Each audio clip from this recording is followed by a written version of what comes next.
For educational purposes lang naman tong.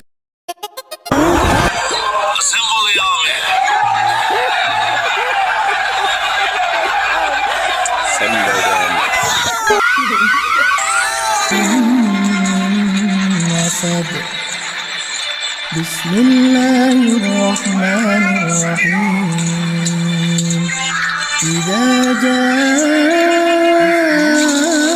بسم الله الرحمن الرحيم ورأيت قل أعوذ برب الناس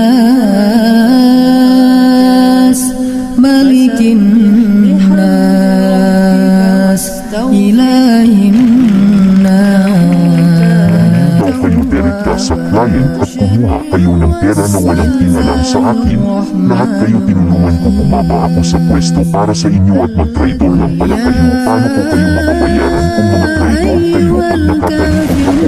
Hindi pa natatapos project. Kumuha na kayo ng pera tapos nyo na ba at ang tatapang nyo kumuha ng pera? Tatapang nyo kumuha ng pera.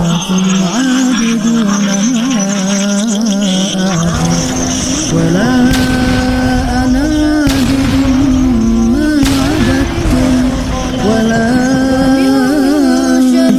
حسبتم بسم الله الرحمن الرحيم قل هو الله أحد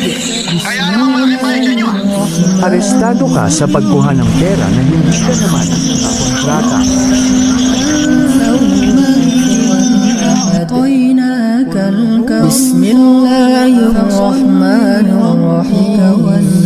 Kung nakasanayan nyo ay kausap ay marami, sa Design Build by Administration, ay complete package na ito. Si supplier and other subcontractor contracted by owner, ay si architect na ang magiging administrator nila, separate contract ni architect by administration, at ang terms of payment ni architect ay depende rin sa accomplishment ng site. Magbibill din si architect kay client as per progress of construction. The client directly niya binabayaran ang materials and labor personnels under by architect as administrator.